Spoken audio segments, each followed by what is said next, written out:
ఇవాళ world AIDS day. So దీనికి సంబంధించి తొలి వెలుగు ఒక ప్రత్యేక కథనాన్ని అయితే అందిస్తోంది. ఖచ్చితంగా దేశవ్యాప్తంగా చూసుకుంటే కనుక ఎయిడ్స్ కేసులు అయితే గణనీయంగా తగ్గినప్పటికీ కూడా ఒక్క ఐటీ రంగంలో సాఫ్ట్వేర్ ఉద్యోగులకి ఖచ్చితంగా ఎయిడ్స్ సోకినటువంటి సందర్భాలు చాలా కనిపిస్తున్నాయి. సో ఎయిడ్స్ రోగుల్లో ఈ యొక్క సాఫ్ట్వేర్ ఉద్యోగులు ఎక్కువగా ఉన్నారు అనేటువంటి వార్త అయితే ఇప్పుడు సర్వత్రా చక్కర్లు కొడుతున్నటువంటి అంశం. ఇది డైరెక్ట్గా తొలి వెలుగు చెప్తున్నటువంటి మాట కాదు. నాకో అంటే నేషనల్ ఎయిడ్స్ కంట్రోల్ ఆర్గనైజేషన్, జాతీయ ఎయిడ్స్ నివారణ సంస్థ ఈ యొక్క అధికారికంగా ప్రకటించినటువంటి సందర్భం.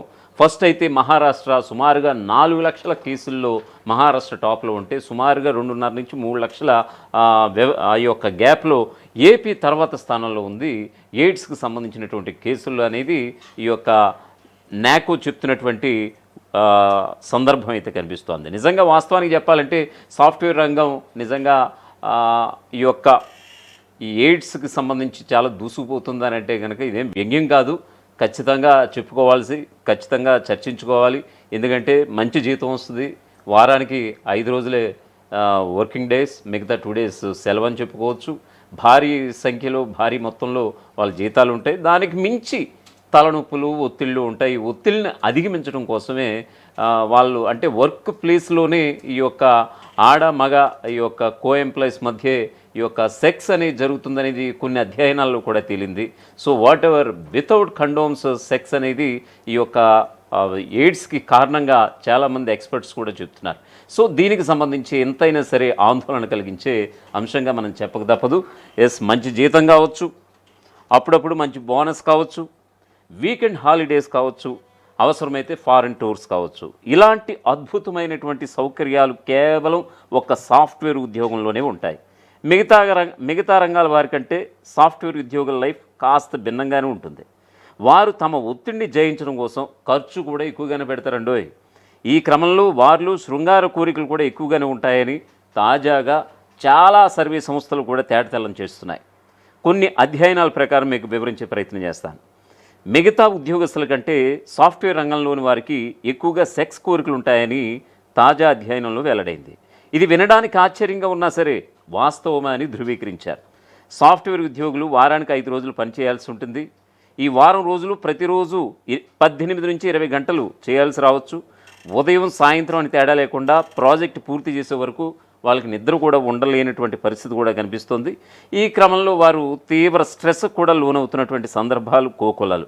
ఇలాంటి స్ట్రెస్ నుంచి, ఇలాంటి ఒత్తిళ్ల నుంచి, ఇలాంటి మానసిక ఆందోళనల నుంచి రిలీఫ్ కావడానికి కొన్ని వ్యసనాలకు ఈ యొక్క సాఫ్ట్వేర్ ఉద్యోగులు అలవాటు పడుతున్నారని సాక్షాత్తు కొన్ని ఏదైతే అధ్యయనం చేసుకొచ్చాయో కొన్ని సర్వే సంస్థలు కూడా తేటతెల్లం చేసినటువంటి పరిస్థితి. మిగతా వారికంటే సాఫ్ట్వేర్ ఉద్యోగుల్లో చాలామంది వ్యసనాల బారిన పడిన వారు ఎక్కువగానే ఉంటారు.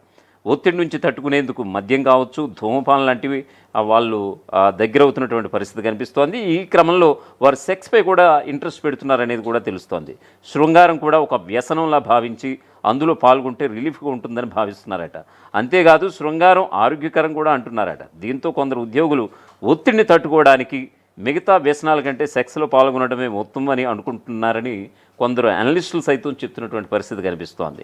ప్రపంచ దేశాల్లో సాఫ్ట్వేర్ కల్చర్ బాగా వ్యాపిస్తోంది. అమెరికాలో దీని డోస్ ఎక్కువగానే ఉందని చెప్పుకోవచ్చని అంటున్నారు చాలామంది. అమెరికాలోని సాఫ్ట్వేర్ కంపెనీలో పనిచేసే ఉద్యోగులు ఆడ మగ తేడా లేకుండా బిచ్చలవిడిగా గడుపుతున్నారట. అమెరికా వంటి దేశాల్లో ఒత్తిడి నుంచి తప్పించుకునేందుకు సిగరెట్ స్మోకింగ్తో పాటు ఆఫీసులోనే డ్రింక్స్ తీసుకోవడం, సహోద్యోగులతో విచ్చలవిడిగా సెక్స్లో పాల్గొనడం అక్కడ సర్వసాధారణ అంటూ కూడా చాలామంది చెప్తున్నారు. ఈ క్రమంలోనే 2016 విషయానికి ఒకసారి మీకు తీసుకొస్తాను. 2016లో ఒక సంఘటన అయితే జరిగింది అమెరికా వేదికగా. జెన్ఫిట్స్ అనే సంస్థ ఉంది అక్కడ, సాఫ్ట్వేర్ సంస్థ. కామన్గా ఉండే ఆఫీస్ సెక్స్ని నిషేధిస్తున్నట్లుగా ఈమెయిల్ ద్వారా తన ఉద్యోగులకి తెలియపరిచినటువంటి సందర్భం. ఆఫీస్ మెట్లపై కావచ్చు, బాల్కనీల్లో కావచ్చు, బాత్రూంలో వాడేసినటువంటి కండోమ్స్, సిగరెట్లు, బీర్ బాటిల్స్ ఎక్కువగా కనబడుతుండడంతో ఆ సంస్థ యాజమాన్యం నిషేధం విధించినట్లుగా 2016లో వచ్చినటువంటి ఒక వార్తను కూడా మీ ముందు ఈరోజు గుర్తు చేస్తున్నాను. ఇక హెచ్ఐవి కేసుల ఇటీవల కాలంలో అన్ని రంగాల్లో పెరుగుతున్నట్లుగా సర్వేలు పేర్కొంటున్నాయి.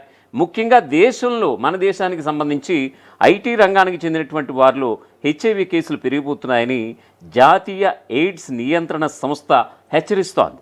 అన్ని రాష్ట్రాల్లో ఐటీ రంగానికి చెందిన వారిలో హెచ్ఐవి సంక్రమణ శాతం పెరుగుతుందని కూడా హెచ్చరిస్తోంది. అన్ని రాష్ట్రాల ఎయిడ్స్ నియంత్రణ సొసైటీలు అలర్ట్గా ఉండాలని, ఐటీ రంగంలో పనిచేస్తున్న వారికి సంబంధించి హెచ్ఐవి పరీక్షల సంఖ్యను మరింత పెంచాలని కూడా సూచిస్తున్నటువంటి సందర్భం.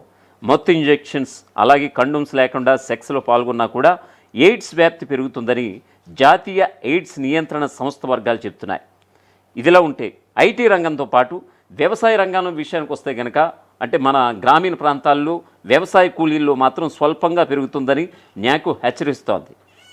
ఇక తెలంగాణలో గత ఏడాదితో పోల్చితే ఈసారి హెచ్ఐవి సంక్రమణ రేటు 0.44 నుంచి 0.41కి తగ్గిందని తెలంగాణ ఎయిడ్స్ కంట్రోల్ సొసైటీ అంటే టీశాక్ అది వెల్లడించింది. 2030 నాటికి ఎయిడ్స్ను ప్రజారోగ్య ముప్పు జాబితా నుంచి తొలగించే దిశగా చర్యలు చేపడుతున్నట్లుగా ఈ టీశాక్ అయితే చెబుతున్నటువంటి పరిస్థితి.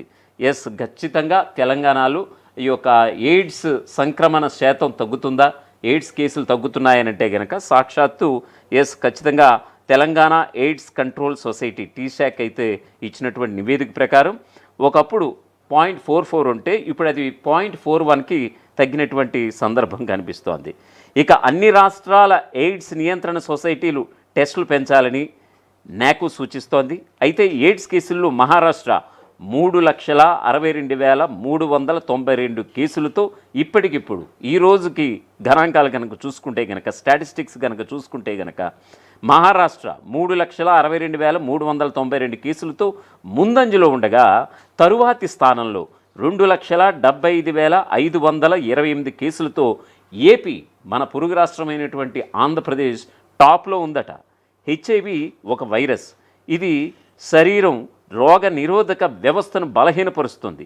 చికిత్స చేయకుండా వదిలేస్తే ఇది ఎయిడ్స్గా మారుతుంది. హెచ్ఐవి ఎయిడ్స్కు చాలా తేడాలు ఉన్నాయని అంటున్నారు వైద్య ఆరోగ్య రంగ నిపుణులు. ఎస్, ఖచ్చితంగా హెచ్ఐవి అనేది శరీరంలోని తెల్ల రక్త కణాలను దాడి చేసే ఒక వైరస్. దీనివలన శరీరం వ్యాధులతో పోరాడే శక్తిని కోల్పోతుంది.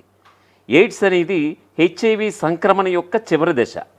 రోగ నిరోధక శక్తి తీవ్రంగా తగ్గిపోయి కొన్ని రకాల అంటువ్యాధులు లేక క్యాన్సర్లు వచ్చినప్పుడు ఎయిడ్స్గా పరిగణిస్తారట. దీన్ని హెచ్ఐవి ఉన్నంత మాత్రాన ఎయిడ్స్ ఉన్నట్లు కాదని మరీ గుర్తు చేస్తున్నారు వైద్యరంగ నిపుణులు. ఇవన్నీ పక్కన పెడితే హైదరాబాద్ విషయానికి ఒకసారి చూసుకుంటే కనుక గడిచిన 1-2 సంవత్సరాల వ్యవధిలో ఈ మాదాపూర్ ఈ యొక్క ఐటీ హబ్స్ ఎక్కడైతే ఉంటాయో ఈ యొక్క సెక్టార్లో ఆ డ్రైనేజీలో అంటే జిహెచ్ఎంసీ సిబ్బంది ఈ యొక్క డ్రైనేజీ పూడికతీత పనుల్లో వాళ్ళు నిమగ్నమై ఉంటే అక్కడ నిజంగా ఒకసారి ఆశ్చర్యపోయినటువంటి సందర్భం. దీనికి సంబంధించి ఒక సర్వే సంస్థ కూడా అధ్యయనం చేసింది.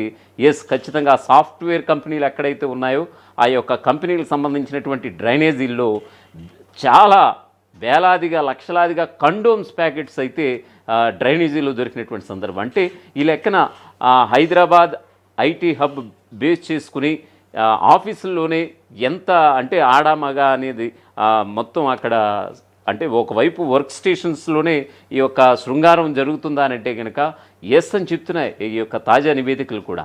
ఏదేమైనా సరే కండోమ్ అనేది చాలా ఇంపార్టెంట్. కండోమ్ అనేది వాడకుండా ఉంటే కనుక ఎయిడ్స్గా దారితీస్తుంది. సో బీ కేర్ఫుల్ అని కూడా హెచ్చరిస్తున్నారు.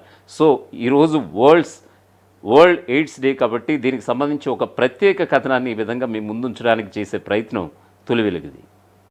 అసలైన తొలి వెలుగు. ఫాలో వాట్సాప్ @తొలి వెలుగు official.